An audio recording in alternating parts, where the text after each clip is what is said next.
Pretty cool. All right, so we are now beginning. Do I whistle every time I say an S to you? You just sound good to me. Does it sound good? Because in my head, I'm whistling I thought that every was single word I say. I thought that was Dario. You thought that was Dario? All right. The headset let's is turn this adjusted for German accents. down. Yeah, maybe. All right, so let's introduce our players. Of course, down Whoa, in you the are bottom whistling. left- Can you please stop that? Oh, really? No. Keep going. Damn it.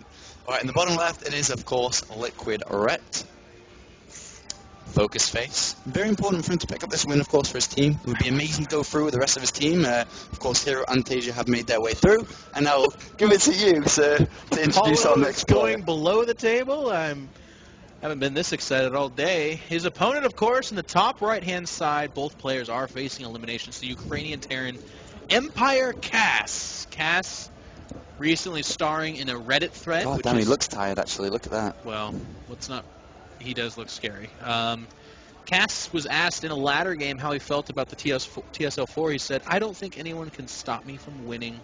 He's a confident player, a great player. He's been one of the best European Terrans for a long time, and certainly one of the hardest working. The guy plays like 1,000 million games, which is my new number. Yeah, he plays a lot of StarCraft too. The whistling stopped. No, it's actually still going. Oh Yeah, my you're God. still whistling. It's like one of those bad songs in England. It's like, blow your whistle. Woo. Can you avoid words that have S's in it? No, it's actually really difficult. If you We're here playing Warcraft and Empire.Kas, Starcraft, actually. Empire.Kas is spawning as the No! They're they're awning.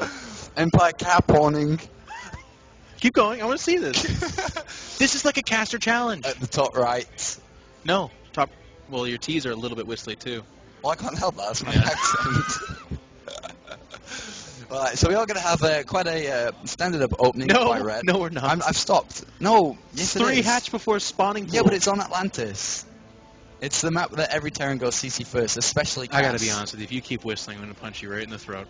Am I actually whistling for you? No, I don't know. I'm just making fun. Oh, would you stop that? Because I'm It's- actually really intense right now. It's maybe standard, but it's Atlantis Spaceship is hardly a standard map, especially for our mostly foreign audience. I would say. I mean, we're seeing it certainly more in Korean leagues. It's making its way into non-Korean leagues, but this is a crazy opening. Standard for this map, but why, Apollo? Why do we see 3 hatch before pool on this map? Just because so many Terran players like CC first here, it's very easy to defend it, and Empire.Kas is a player that you will very rarely actually see cheese, like almost never. This guy actually plays very standard, game in, game out. I'm actually a little bit worried about Kas.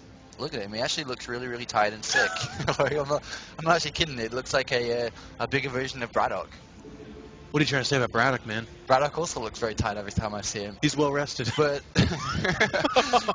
Kas, I feel really sorry. I heard about his unfortunate travel arrangements, and you know that sucks to come into day one. It's such a grueling tournament. It's part of. Let's say this. You don't excuse that. That is difficult, and that's definitely above and beyond the challenge. But part of the challenge of tournaments, and part of what I think a large part of the community doesn't really understand. Traveling for events is actually much more difficult than sitting at the comforts of your own home and playing any tournament. So when that issue gets compounded and made worse by, I think he had a couple of lost flights or something like that, then it becomes a real big issue. But it definitely is part of the field of what we have to overcome as professional players. Some people can nail that challenge, some can't, and we're going to have to find out now if Kas can do it against probably one of the hardest opponents he's going to have to do that challenge against. Of course, Liquid.Ret, the king of drones. His ZVT is good, man. His ZVT is very good, actually. It was always his preferred matchup initially when he came into StarCraft 2, just very similar to how it played out in Brood War. Yeah. And it was always a big fan of that there too, so. Name many more. I was thinking about but yeah, matchup picking, very interesting concept. He did that in Brood War. His TVZ was actually, by the way, at times his best matchup. He had an amazing TVZ matchup, and that's weird because he was a Zerg player 66% of the time. Ooh, these Marines are going to do a lot. This is actually really nice. Just exploiting his opponent, but right now look at how many Lings are there waiting. There's a lot more from where they came from too, so Kas is going to lose all these Marines. He's also going to lose a lot more if he's not careful back at home, if he doesn't have bunkers set up and so on. But a player like Kas should already have that bunker set up. A Balian is coming down here. He actually doesn't have a bunker. This is actually very dangerous. And Ret could actually win the game here and now. I think he will. I'm pretty sure what we're going to see is that win. Oh, dear. I mean, he's going to have a couple Hellions out. But that's a lot of Lings, and it's not stopping. 26 behind that. with 200 gas, he can make a lot of banelings. Yeah, this is actually really, really bad here for Kas, and unfortunately doesn't have a bunker set up. He has a couple of Hellions, but, you know, what does that really do against 30, 40 lings? Ret is droning behind it quite intensively. Speed is just about to finish. Nicely timed out here by Ret too, as well as the Baneling nest, almost connected nicely with the end of Speed. Behind this double engineering base, there's, like, no protection either. The Hellions are going to leave. You know, it just keeps getting worse and worse. Somewhere on the internet, someone is saying, in theory, those 4 Hellions could kill every one of the Zerglings. But we know that not to be true. 2 Hellions do get trapped and murdered. Meanwhile, that's a lot of Banelings. 14 Banelings are in production. 20 supply lead for Ret, because, of course, that third hatch was just so that he could make more Lings and Banelings. This is a 3-base all-in. And, you know, these Hellions are actually going to get caught. They try to retreat. The Banelings come from behind, and all of a sudden, Ret in an amazing position. Cat caught. Where does he go? He can't go anywhere. He can't go anywhere. Nailed against the wall, and the Banelings enter the realm of GG. And this is where Zerg players and go to eat nice food, and Terran players go to die. If Kas wins from here, I will consume my entire family in a cannibalistic fashion. Banelings connecting with the SCVs, it's like massacring. Never underestimate 3 CCs, man. He's like 37 SCVs, so... Sometimes Zergs do that thing where they build drones behind this because they want the game to go on 10 more minutes, and they look really good doing it. But Ret just wants to get this over with. And caught again. It's over. I mean, it's got Lings coming up behind this. Look at the minimap. Yeah, it's just Ret smells weakness. And he's going to go for the kill here. Unfortunately for Kas, not a great start in this best of 5. Remember, tournament life is on the line. And with the reinforcements coming down, he can break down the wall once again. 23 SCVs remain, but there's only a handful of Marines left. Well, they remain like the tidal wave that's incoming on that poor town along the beach side that, yeah, they exist, but they're soon to not. It is going to be doomsday. Here come the Banelings with Zerglings behind. Now 11 drones being produced so that Ret can connect that game with the 20-minute extender. Make himself look really good if Kas doesn't leave right now. And Kas calls GG, well played, and drops the first map. Unfortunately, Ret though, takes a great convincing win there, a great confidence boost to win so easily like that, and to go into the rest of the series. Yeah, I think that's gonna calm his nerves if he has any right now going into the rest of the games. Well, I think we saw a pretty nice display, too, of part of the reason why Zergs have had such a upswell in results in the ZVT matchup. It's not necessarily that the Queen itself can repel attacks so well. It's that because it can, Zergs are now allowed the freedom to take more risks. I mean, in the past, a Ling-Baneling bust against a Terran used to be kind of lull territory because the Hellions were so powerful. They dictated the pace of the early game so well. But now, with the Queen, Terrans have lost confidence in the Hellion. And if they lose confidence in the Hellion, they look for another way to get an advantage, and that usually relies on 3 command centers, double engineering bay, and so on, which opens up the option for Zerg players to be greedy. And to look at that aspect as well, as Zerg players on 2 base have actually been just getting a single gas, whether they use it or not. They just get speed and say, hey, you best not be too greedy because there is an option I can all in you. But Kas is actually a player that's been working a lot on his stream. One of the things he's been working on is actually Terran vs. Zerg. He's been looking at a lot of different approaches, a lot of different builds and mid-game strategies, but coming into a tournament of this caliber, I don't think it's wise to be like, well, 2 days ago I was still testing 10 different strategies on how to beat Zerg, so, he may be in for a rough ride. I mean, it's a tough stack of opponents, to be honest with you. He's had 2 Zergs, and a lot of Terrans have already said that is their worst matchup. They've been very outspoken about that. And by the way, those Zergs are the ferociously on-fire Suppy, who has already won his group, but then also Liquid.Ret. This is somebody you expect to fight in the quarterfinals or semifinals of most big tournaments, but here he is in those opening stages. Kas has a mountain of a molehill to get over, if that's... Is that what you say? A molehill. Molehill. I suppose you could say a molehill. Maybe. James, is that what you say? A molehill. He's not paying attention. Molehill makes sense. That's tough. Molehills are annoying. I actually used to have quite a few of them. I actually used to sit outside in my garden on a deck chair with a shotgun waiting for that bugger to come out. Did that ever pan out that way? That would be brutal, man. Shotgun's a little bit of overkill, actually. You got, like, solid shot, too. You're not even looking for the buck. You're just sit there with nuking the thing. Pack of beers as well, just waiting. Imagine that image, right? Okay, yeah, that's good. I think we're ready to get going. All right, so let's begin this game. Both players are ready. The next map is going to be... Wait a minute. Okay, now see. I actually had deja vu then. I looked at it and I went, wait a minute, Atlantis again? It is going to be Not again. What do you think about the... Let's... Moving a little bit off subject real quick. What do you think about the new interface now that we've had a kind of a full day of working with it since this new patch? I don't mind it. I actually don't mind it.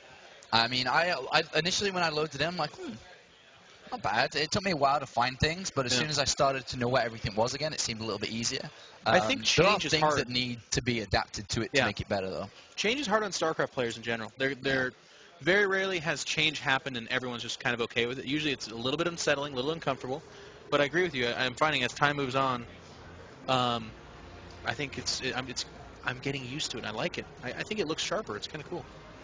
All right, so let's introduce our players before I come back with something else to say on that subject. Of course, Liquid.Ret down here spawning as the red Zerg. Look at that. Passion. Passion. Determination as he bites his lip in. Oh, look at that. Oh, he's actually puckering up a little bit there. A little bit of a kissy Ret. And his opponent, of course, Empire.Kas. Oh. Oh, God. Looking a little bit tired. I wouldn't be surprised if he lost his luggage as well, not wearing his Empire team jacket, and Setmore in the background enjoying some chips. But going back on to change, I think all StarCraft 2 professionals are shivering that Heart of the Swarms are on the way out because of the change of the metagame. Yeah. But one guy that's not is TLO, who can't wait to win all the Play-Him Dailies once again. In a time of uncertainty and chaos, that's where TLO sits atop his throne of championships, man. I will never forget his game on Metalopolis against, I believe it was Nazgul, where he dropped 30,000 nuclear weapons. Yeah. And forever won the hearts of an entire country. Nazgul, the perfect guy to enter StarCraft 2, beat a bunch of pro players, then leave. I know. One of the big ones as well was Idra on that bad map. Funny you should bring that up, Paul, because it's one of my favorite stories. Really? Later in that tournament, he would face a very attractive, handsome young man by the name of In Control, and In Control would eliminate him from that MSG to get revenge. Yes. There's a fist pump. There's a fist pump, and I kind of, I was happy about it. What was the map name again? I forgot. The map? Yeah. That he beat Idra on. Oh, no. Oh, Kulos Ravine. Kulos Ravine, yeah, okay. Completely imbalanced. ASUS getting a little bit fancy there with his do it again. To let us know. One more time. What was the map? Oh, don't do that. That's not fancy. Oh, ASUS connecting with the outside world. You know how good ASUS is as an observer? I actually asked him. I did that thing that only an arrogant player could do, where I'm like, I don't see you very often dropping the overlay, not the overlay, dropping the interface down so we can see the whole battlefield. And he's like, wow, with the overlays of tournaments, that wouldn't do much good. And I was like, touche, ASUS. You are significantly better as an observer than most people. Yeah. I actually made this joke to him the other day, is that I usually got a lot of flack for being a failed pro gamer turned caster, but ASUS is a failed caster turned observer. Some of the best jokes have a pinch of truth to them. I can't tell if he's laughing to make us move on or if he's actually hurting inside it. We love you, ASUS. You know what he does now? There's very few people... Well, no. One of the people you probably shouldn't upset in StarCraft is your observer, though. So you'll be talking about something, and he'll be, highlighting the crap out of something else. We can get a shot at the natural right now, and he's just over at the main. I'm like, well, Cass is taking double gas, and ASUS just looks at this SCV. I'm like, God damn it. Result coming in on the fly there. Sase has beaten Bratok 3-1. Of course, that means Sase will move on to play Puma, which I think is being playing out right now. So, tense match between everyone at the moment. All the last matches are being played at the current time. Crazy good production, you guys. Doing a wonderful job. And I'm not just saying that because you're paying me. I actually think you're doing a good job. Yeah, I think they're doing a good job too. I guess we could talk a little bit about the game. A couple of queens out. 4 right. He does have 3 queens, and if you look at the production tab, even a 4th queen coming out. So this should be that 4 to 6 queen opening, right? Just gasless? Yeah. It depends. You can go. It's actually depending on how you want to do it. You can go 4, 5, or 6. And Ret's actually just going to stop at 4 and take gas. He can use that 300 minerals that he's not going to spend on the 5th and 6th queen to go for a macro hatch. Okay. Evolution Chamber's a little bit earlier since he's got the gases a little bit earlier too. But Ret's going to stick at 4, which is of course a little bit weaker than the 6 naturally because you don't have as strong a defense, but tech and so on is much faster. 4 is less than 6. Yeah. 3rd gas does go down for Ret. Do you think he takes the 4th gas as well? Is this just kind of a 2-base heavy gas, like either Muta or Ling Infestor, I'd imagine, right? 3 gas is okay, and I think you should take a third next, because with 3 gases you can go speed, double evolution chambers for double upgrades, and also go layer 2. 2 gas is usually a little bit weak on that side, because you can't quite get everything as you want, as fast as you need, and Ret should be looking to take a third base any minute. Now on the flip side, we do have a third command center beating the potential third hatch to the punch, as it were. It's going to near completion, presumably, when the third hatch does go down. And behind that, we have 3 barracks with, it looks like, reactor and a tech lab, again, for upgrade. That third barracks will be a little bit pivotal, and it's going to be a reactor, so mostly Marines and kind of a Hellion follow-up. Yeah, Kas is going to need to throw down the double engineering base shortly, otherwise he'll naturally fall behind in upgrades, which means, the timing eventually that he'll be aiming for will be 2-2-1, and the later he delays his engineering base, the later the attack comes naturally, and therefore maybe the hive would have already started, or something along those lines, unless Kas has a specific plan to do a lot of damage early on with Hellion, and if he switches over for a starport momentarily too, then he could do quite a beefy timing around Stim. Paul, you're so smart as usual. The double Evo chamber has been initiated. 4th gases go down. It does look like he's going to stick on 2 base, so that's where we're both a little bit off. Macro hatch as well. Do you think he goes Muta, or is this an Infestor opening? I don't know what it's going to be for. It can be for either, actually. A lot of players do like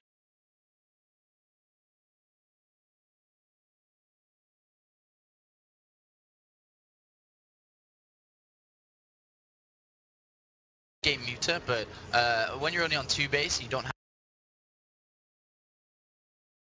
have. But we'll see. Kas, though, is getting that starport out and will be looking to do something with the starport and medevacs out momentarily. He still hasn't got engineering bay, only just the second coming down, so quite delayed if you compare to Ret. Yeah, double engineering bay going behind that mineral line, but also a faster third. And I'll tell you, one of the things that makes players nervous is a Terran player with a larger economy than you. So you got to make up that difference, and it has to be either some kind of mid-game timing or some kind of really advantageous tech, but we're not seeing that just yet. Oh, there's the Spire. Yeah. And that's going to be where he's going to try to hedge his bets. And he has to do quite a bit of damage with the Spire. If you're going to take such an investment off only 4 gases, he has to do quite a bit of damage here. Yeah. Otherwise, Kas has got 3 bases set up.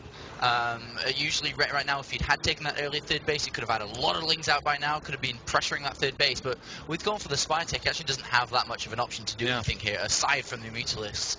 One thing, though, that Kas may not have in time is turrets. Because this Spire is actually earlier than it would be usually if it was like a mid-game Spire, so his timing might be a little bit thrown off by this. Yeah, I will say that while that is true, I feel like it's not as much of a punchline just because he did go double Evos in even a Baneling nest. Like, he did a lot before the Spire, so it's kind of an awkward place for Ret where it's not quite capitalizing on the super fast 2-hatch Spire, but it's also finding itself without the support of like a third base that allows him to mass produce. And this is a really strong timing coming out from Kas. Yeah, indeed. As long as he keeps the highs alive, the Lings are going to be in trouble. But let's have a look at the connection to the Banelings before Baneling speed gets down. Kas has to nail every single Baneling down, otherwise this becomes very, very weak. Yeah, it's a precarious moment right here. I mean, if the Banelings do detonate on those Marines, and this is a lot of Marines to lose just before Mutas pop out. Yeah. And to your point, that's where it becomes really critical because there are no missile turrets up. Forget the main, which is now having missile turrets, but you have a third to cover as well. So there's a lot of space for the Terran to get around between. But you know what? He just killed a lot of creep tumors and went back home, and I think that's a big win for Kas. Yeah, I'm sure Kas as soon, upon seeing the third base with no drones there, nothing really there, he was like, all right, well, this must be 2-base tech, and immediately threw down the turrets, and is now prepared for them. Is immediately going for the armory and 4-2-2, and adding on additional production too, so things are looking pretty good for Kas, who's able to get a third base uncontested in this game. Yeah. But now the question comes down, can Ret do enough damage with the units he has out? He's at 70 drones, could be higher.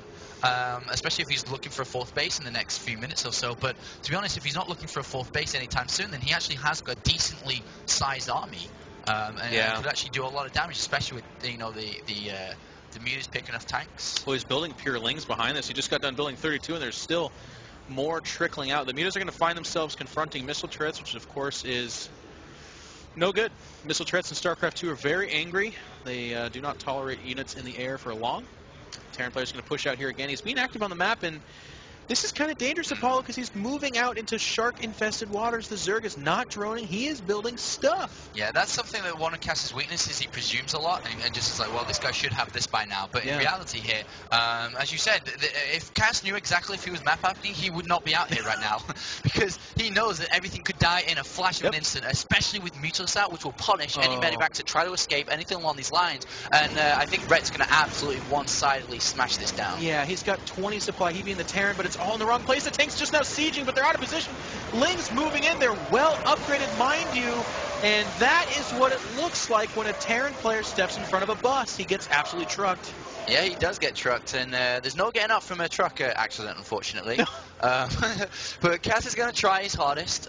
He has got a 4th command center, which is really, really nice. He's got a great economy, so he's able to replenish a lot. The problem is, Ret's never going to allow him to take that base. And behind this, is Ret even building drones? Is he building the 4th base? No. He's actually going for it right here, right now. Yeah. And actually, I think this is a great fight for Kas. Yeah. It's an interesting exchange. There's the banelings. They're like, we heard there was a party. Yeah. That was pretty bad from Ret, That was really bad. That was really bad. No need. He could have morphed 50 banelings and then gone in, yep. especially with the amount of resource he has, and then that would have been a lot better for him. But to go in with Ling only, when his upgrades aren't even that strong, they're only at 2-1, I think. And the Marines are at 1-1, and there's a lot of them, too. Yeah. Kas taking a 4th after losing his army would normally be really silly, but it's made a little bit less silly by the fact that he just killed the Zerg army as well. And he's going to... Oh, he actually loses that command center. But here's the important thing, Paul. We know from games past that if you attack too much with your mutas and kind of lose the strength of your mutas, the backbone of your army gets snapped. Like, if they don't have those mutas to kind of act as the... I don't know, the haymaker of the army, then Ling and Baneling can only do so much. And the problem is that Ret does not have an infestation pit down. He does not have any plans to switch over yet. And, you know, just Marine Tank beats that, especially once they're upgraded at 2-2, which we're about to see. Kas needs to slowly build a 4th base and slowly take it down while defending at the same time. He's doing anything but that. He actually just lost that. It didn't even get canceled. This bunker is beautifully positioned. It's behind Depot, so of course, especially without Banelings, there's nothing that's going to happen to that. Kas has great production. He's keeping his money low. Look at Ret. He's having a tough time spending that gas because, as you said, there's no infestation pit where you would usually get out that gas via the infestor. So, of course, he needs a little bit more time. Baneling's being morphed in. This 3rd could be in trouble. Indeed. And if he loses this, the basis is massive here for Ret, who's massively behind in terms of everything, really. And Ret's going to go in here. He's trying to break the bunker down here initially, and he doesn't even get that, and he remains alive, and things are falling apart here for Ret. You can see him actually biting his tongue, biting his lip. Probably lip. Tongue's probably a bit more painful. Well, he's feeling it in the game. If it wasn't the tongue in the game, it was definitely, well, out of game, I guess is what I'm trying to say. Okay, Trance blasting in our ears here with the score update. Let's see what that is. 4GG has beaten Satini to move on. Okay. 3-1 He wins his group. He wins his group. I thought Johnny Rico was going to do it, man. I tried to pull for your fellow dignitary. Yeah, unfortunately couldn't quite do it. Did fall down. A drop up here by Kas, and if that 4th base goes down, that is actually massive here. Plus 2 attacker Marines is doing a lot of damage. Yeah, and this is part of the problem with mutas.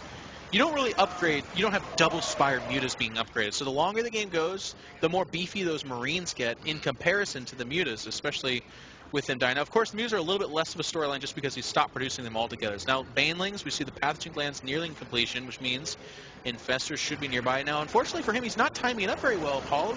He finished the upgrade, but he has no infestors. Yeah, this is really bad here. And, you know, Ret throwing away the units a little bit in the middle of the game has really cost him. And Kas is known for being a macro machine, and he's clearly showing it here once again. Can't really afford to lose that 4th base. The Marines have to defend it. But look at the position. Defend it easily. The drop in the main base, the position he's about to get on the 3rd base. He's got 3 factories, which will nail everything. He's got so many tanks. Kas is about to win this game. Yeah. We talked about a Terran player stepping in front of a bus and then getting trucked. You know what happened? He then peeled himself off the pavement, stood up, and one of his eyes were red because he's the frickin' Terminator. Kas can travel and not sleep and then sit down with Ret, one of the best servers on the planet, and tie up this series because that's exactly what he's doing here, Apollo. That's it. GG. Great play by Kas. Absolutely fantastic play by Kas that game.